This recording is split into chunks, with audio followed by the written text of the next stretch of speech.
25년에 변경된 기초연금 누구나 받지는 못합니다. 이런 분들은 받으시고요. 이런 분들은 아쉽지만 탈락하게 되겠습니다. 2025년도에는요. 소득 인정의 기준으로 단독 가구는 228만원 이하, 부부 가구는 364만 8천원 이하의 분들이 기초연금을 받을 수가 있습니다. 최대로 받을 수 있는 기초연금 금액은요. 단독 가구는 34만 2150원까지, 부부 가구는 54만 8천원까지 기초연금을 받을 수가 있습니다. 네, 우리나라에 살고 계신 모든 노인분들이 기초연금을 받는 것은 아닙니다 라는 것은 다들 알고 계시죠? 그런 2025년도에는 어떤 분들이 기초연금을 받을 수 있고 어떤 분들은 기초연금을 받을 수 없는지 하나하나씩 알아보도록 하겠습니다. 말씀드릴 순서로는요. 첫 번째로는 기초연금에 무조건 탈락하는 7가지, 두 번째로는 기초연금 대부분 탈락하는 2가지, 세 번째로는 기초연금에 불리한 7가지를 상세하게 말씀드리도록 하겠습니다. 이미 기초연금을 오래전부터 받고 계시는 분들도 많이 계시죠. 그리고 2024년도에 아쉽게 탈락하신 분들도 계시고요. 이런 분들은 혹시 그동안 바뀐 것은 없는지, 또 내가 모르고 있었던 것은 없는지, 그리고 조심해야 하는 것은 없는지, 그리고 2024년도에 아쉽게 탈락하신 분들은 다시 기초연금을 받을 수 있는지 한번 들어보시면 좋겠습니다. 앞으로 기초연금을 받으실 65세 미만의 분들도 많이 계시죠. 이런 분들은요. 지금부터라도 먼저 준비하고 미리미리 알아야 할 사항 없는지 관심을 갖고 보시면 도움이 되시겠습니다. 네, 가장 먼저 말씀드릴 것은 기초연금에 무조건 탈락하는 7가지입니다. 네, 무조건 탈락이라는 제목이 좀 무시무시한데요. 그런 것은 아니고요. 지금부터 말씀드리는 7가지 중에 하나라도 해당이 되면 기초연금을 받을 수 없겠구나 라고 생각하시면 되겠습니다. 자, 기초연금에 무조건 탈락하는 첫 번째는 나이가 만 65세 미만인 경우입니다. 기초연금은요. 만 65세 이상만 대상으로 지급을 하고 있어서요. 65세 미만이신 경우는 65세가 될 때까지 조금만 더 기다렸다가 신청하시면 되겠습니다. 2025년은요. 1960년생이 65세가 되는 해이니 시기를 놓치지 말고 기초연금을 신청하시기 바랍니다. 생일달 전달 1일부터 신청 가능하고요. 생일이 지나서 신청하면 소급하여 지급하지는 않습니다. 네, 두 번째로는요. 소득과 재산 등으로 산정한 소득 인정액이 상위 30% 이상인 경우는 기초연금을 받을 수 없습니다. 기초연금은 소득 인정액으로 계산해서 하위 70% 이하만 지급하고 있습니다. 간단하게 이야기하면 소득과 재산이 상대적으로 낮으신 분들을 대상으로 지급한다고 보시면 되겠습니다. 2025년은 소득 인정액 기준으로 단독 가구는 228만원 이하, 부부 가구는 364만 8천원 이하이신 분들이 기초연금을 받게 되시겠습니다. 그리고 받으실 수 있는 최대 금액은요. 단독 가구는 34만 2,510원, 부부 가구는 54만 8천원이 되겠습니다. 세 번째로는요. 골프나 승마, 요트, 콘도, 고급 체육시설 같은 고급 회원권 소유자는 받을 수가 없습니다. 본인뿐 아니라 배우자 명의로 돼 있어도 탈락하신다는 것을 꼭 좀 기억하시고요. 상기의 고급 회원권이 꼭 필요하신 상황이면 본인이나 배우자 명의는 안 되고요. 자녀 명의로 갖고 계시면서 이용하시면 별 문제가 없겠습니다. 네, 네 번째로는요. 기초연금을 받으시던 분이 해외로 나가서 해외 체류 기간이 60일 이상 되면 그 다음 달부터는 지급이 정지됩니다. 앞으로도 계속 못 받는 것은 아니고요. 해외에 있는 동안은 못 받다가 한국에 귀국하면 귀국한 다음 달부터는 다시 지급한다고 하니 귀국하시면 읍사무소나 면사무소 또는 동사무소에 귀국 신고를 하는 것이 좋겠습니다. 다섯 번째로는요. 기초연금을 받고 계시다가 금고 이상의 형을 선고받고 복역 중인 자도 지급이 정지되는데요. 네, 만기 출소하거나 집행유예 또는 가석방이 되면 다시 지급한다고 합니다. 네, 여섯 번째로는요. 한국 국적을 상실하거나 국외로 이주한 자는 아예 기초연금 자격이 상실되어 받을 수가 없겠습니다. 마지막 일곱 번째로는요. 기초연금을 신청하지 않아서 못 받는 경우도 있습니다. 이런 경우가 있을 수 있냐 하고 의심할 수도 있겠지만요. 실제로 발생하고 있습니다. 재산과 소득, 부채를 계산하면 수급 자격이 충분히 되는데도 기초연금 신청을 읍면 동사무소 같은 관련 기관에 하지 않으면 신청을 하지 않았기 때문에 관련 기관에서 알아서 조사도 하지 않고 기초연금을 주지도 않습니다. 자, 그럼 이제부터는요. 기초연금의 대부분 탈락하는 두 가지에 대해서 말씀드리겠습니다. 대부분 탈락한다는 이야기는 지금부터 말씀드리는 두 가지에 해당하면요. 대부분 탈락하지만 일부 예외가 있기 때문에 대부분 탈락합니다라고 말씀드리는 것입니다. 네, 첫 번째로는요. 많이 들어보신 고급 자동차인데요. 차량가액 4천만원 이상의 고급 차량 소유자는 기초연금을 받을 수 없습니다. 2023년도까지는요. 차량가액 4천만원 뿐 아니라 배기량 3000cc 이상의 탈락 기준이 있었는데요. 2024년부터는 배기량 3000cc 이상 탈락 조건은 삭제되고 차량가액 4천만원만 남았습니다. 네, 그리고요. 이 차량가액이 4천만원 이상이라도 기초연금에 탈락하지 않는 예외 조건이 몇 가지가 있는데요.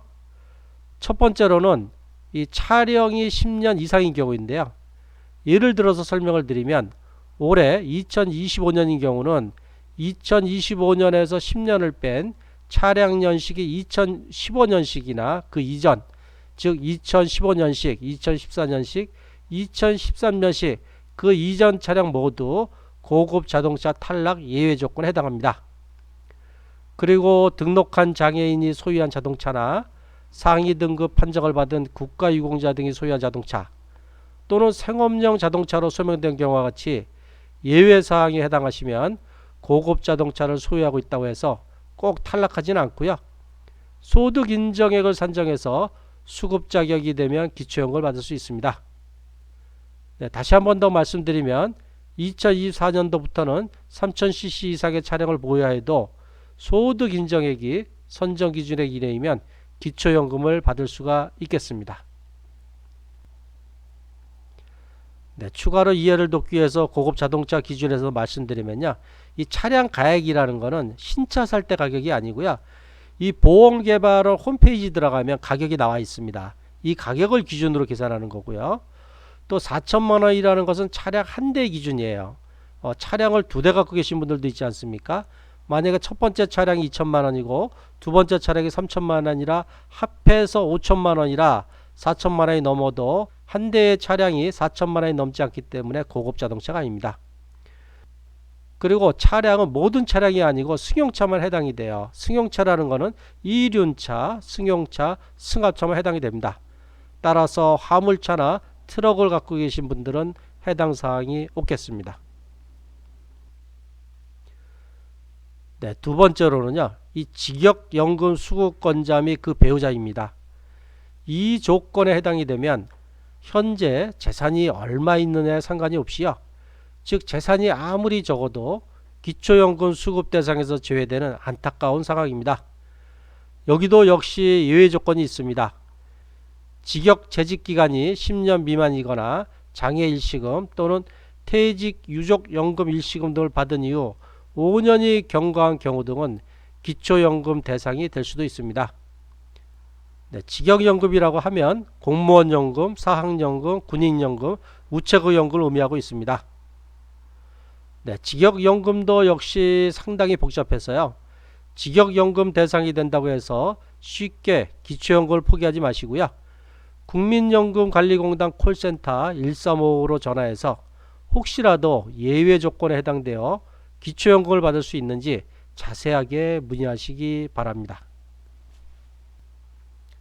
네, 지금부터는요, 이 기초연금에 불리한 7가지에 대해서 말씀드리려고 하는데요. 이 7가지에 해당하면 기초연금을 못 받는다 이런 이야기는 아니고요. 다만 해당이 되면 기초연금 받는데 불리하게 계산되니까 가능한 한 하지 마십시오 라는 내용으로 보시면 되겠습니다.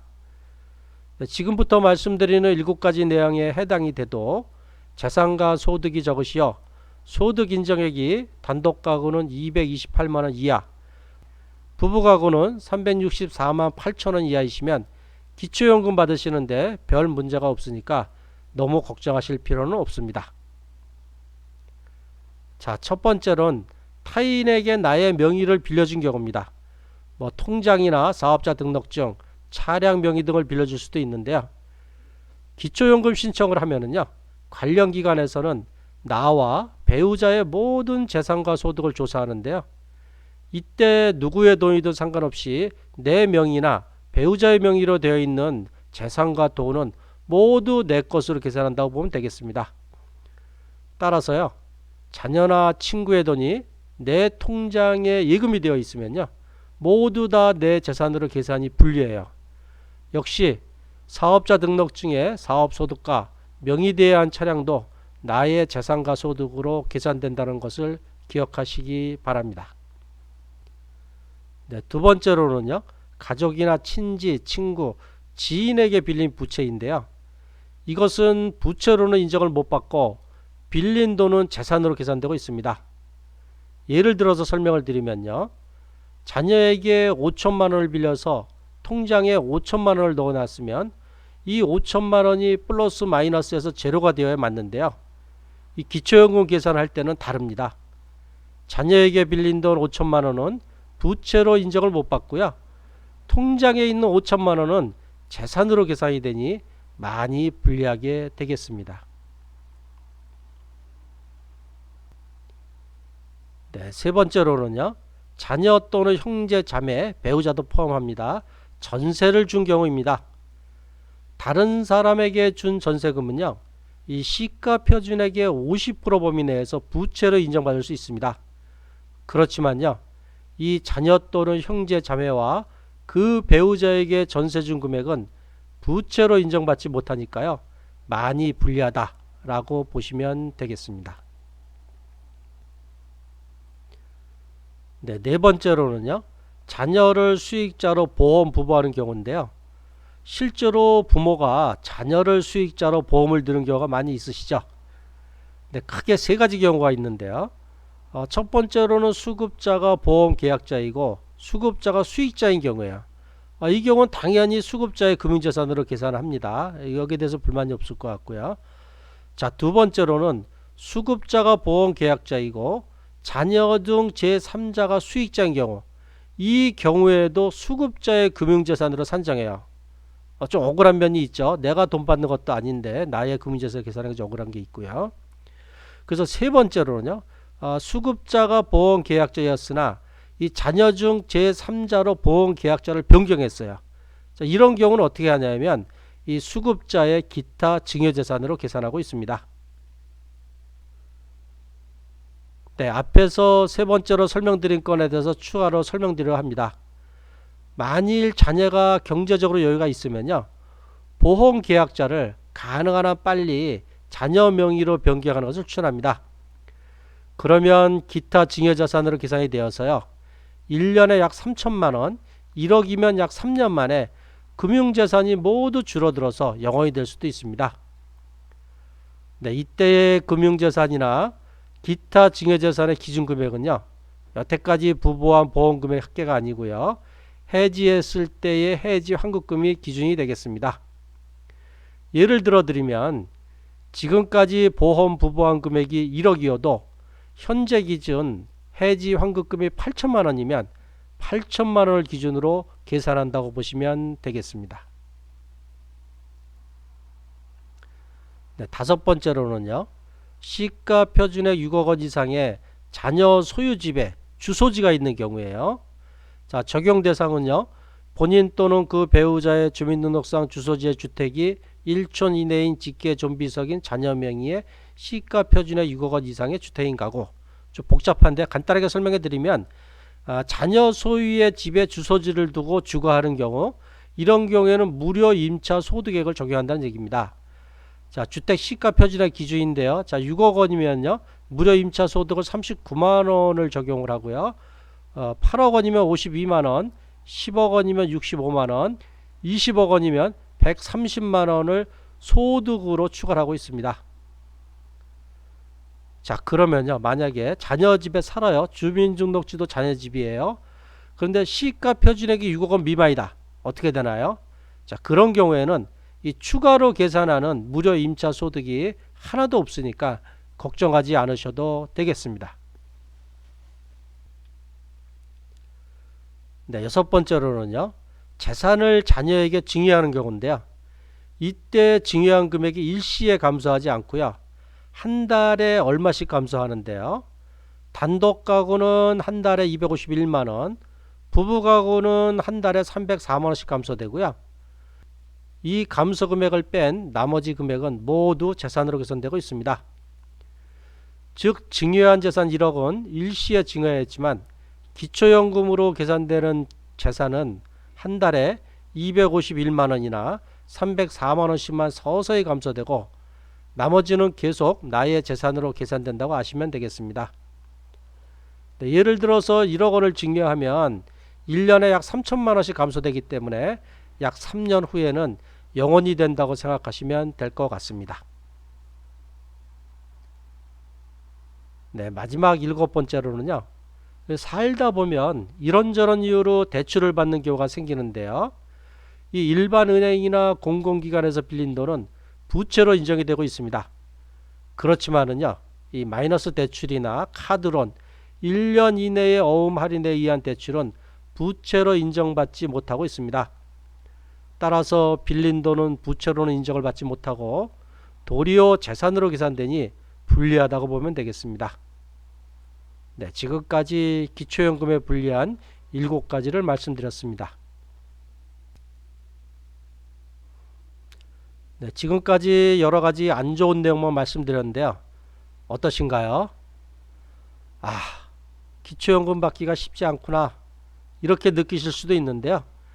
그러나 너무 크게 걱정하실 필요는 없습니다. 첫 번째로 이야기한 기초연금 탈락하는 7가지와 두 번째로 이야기한 기초연금 대부분 탈락하는 2가지만 특히 조심하시면 되고요.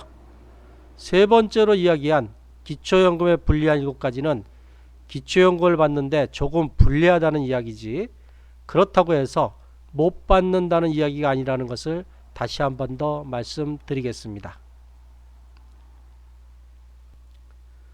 기초연금은요.